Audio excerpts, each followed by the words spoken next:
Measuring area and volume of 2082 marble. साल जेठ महिनाको 14 गते श्री पौलस्य मावि बेनी 5 भिरवनीमा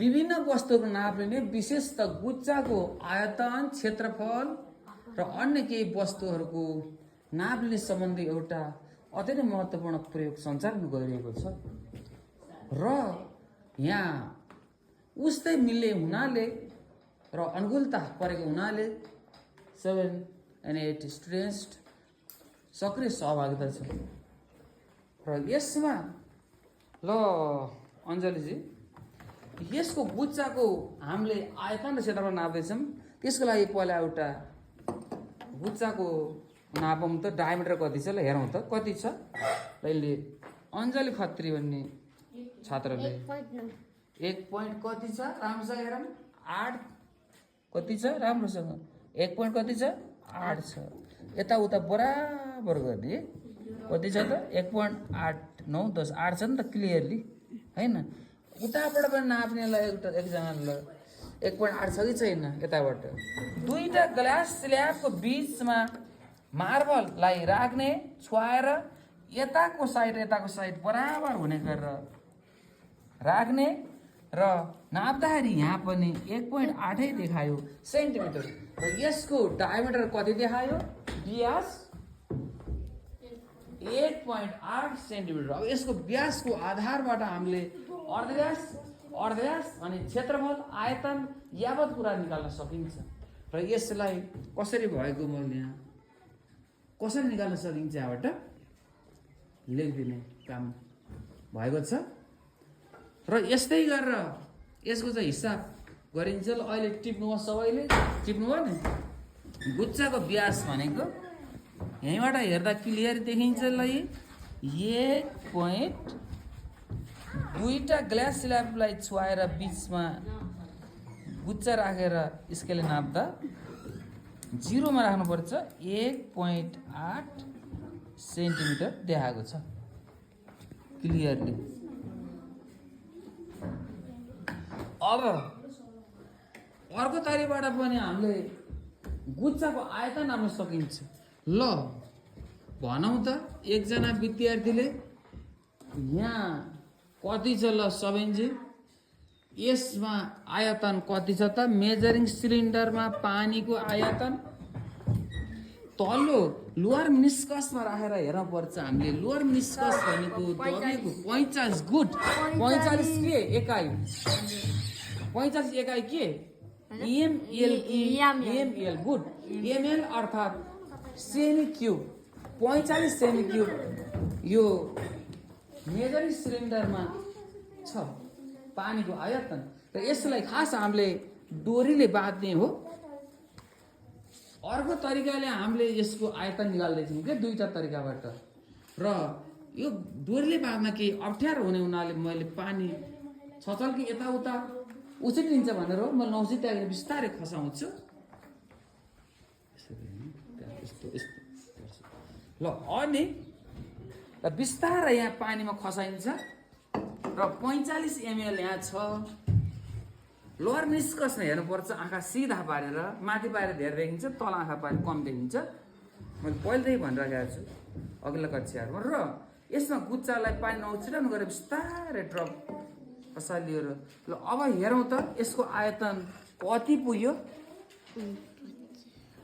लोअर मिनिस्कस नाप्दाखेरि ल तल्लो सतह हेर्दाखेरि कति पुग्यो न भन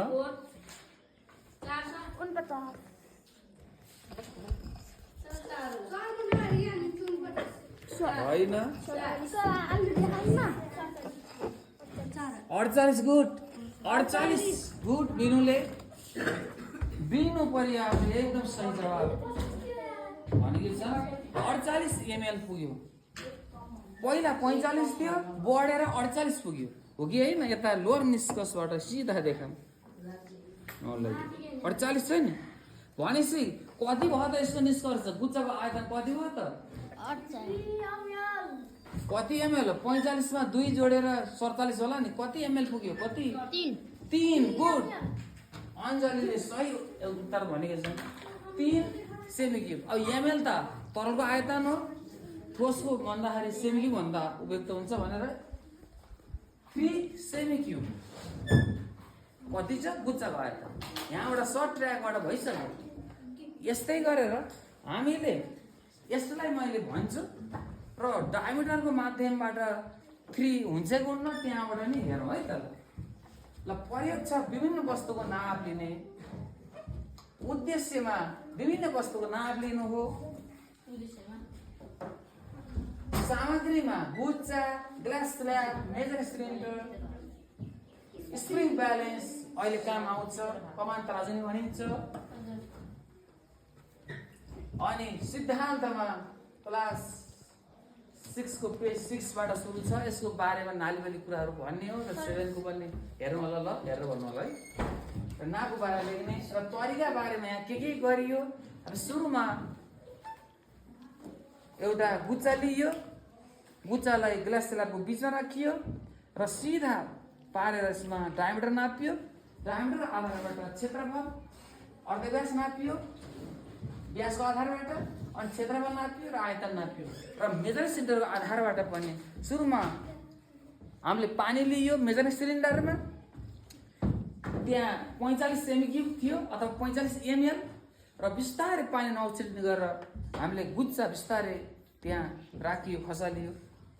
उछिट्नु हुन्न है, उछिट्दाखेरि सही नाप दिँदैन। र त्यसमा 3 माथि चढ्यो, 45 बाट 48 पुग्यो र गुच्चाको आयतन 3 सेमी क्युब भयो। र हिसाब गरेर निकाल्दा नि कति भयो यता हेर्नु। गुच्चाको व्यास d 1.8 सेमी, अर्धव्यास r बराबर d/2 1.8 upon 2.9 सेमी। गुच्चाको क्षेत्रफल a बराबर 4 पाई r स्क्वायर सूत्र हो। यो गोला स्फियर हो।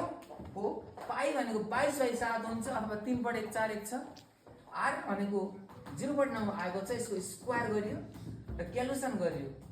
0.9 स्क्वायर इन्टु 22 इन्टु 4 गुणन गर्दा 71.2128 आयो। अपन 7 ले भाग गर्दा 10.182 सेमी स्क्वायर क्षेत्रफल गुच्चाको आयो। अब गुच्चाको आयतन निकाल्न र 4 इन्टु 22 इन्टु 0.9 को क्युब गर्दा 64.152 आउँछ। अपन 7 3 जा 21, यसले भाग गर्दा 21 ले लाई माथिकोलाई 3.05 सेमी क्युब। ल हेर त म्याच खायो। 3.05 3 त आयो, 0 आयो। यो अलिअलि फरक पर्छ, स्वाभाविकै हुन्छ प्रयोगमा। यसरी हामीले गुच्चाको आयतन 3.09 सेमी क्युब यो हाम्रो मेजर सिलिन्डर मार्फत निस्कियो र यो ग्लास स्ल्याब मार्फत पनि त्यही निस्कियो। अब हामीले यसको निष्कर्षमा के हो, गुच्चाको क्षेत्रफल a हामीले निकालिसकेको थियो। गुच्चाको आयतन एउटा मेथडबाट 3.09 सेमी क्युब, अर्को मेथडबाट 3 सेमी क्युब र स्प्रिङ ब्यालेन्सबाट कुनै वस्तुको नाप हामीले कुनै पनि वस्तु है। ल यहाँ हेर्दाखेरि ल हेर्नुहोस् त ल यसको चाहिँ मास के अरे तौल कति छ। यो स्प्रिङ ब्यालेन्सले तौल नाप्ने हो। यसको तौल कति छ ल एउटा विद्यार्थीले भन्नु होला र म सबैलाई सोध्छु। यो दुईटा हाम्रो चाहिँ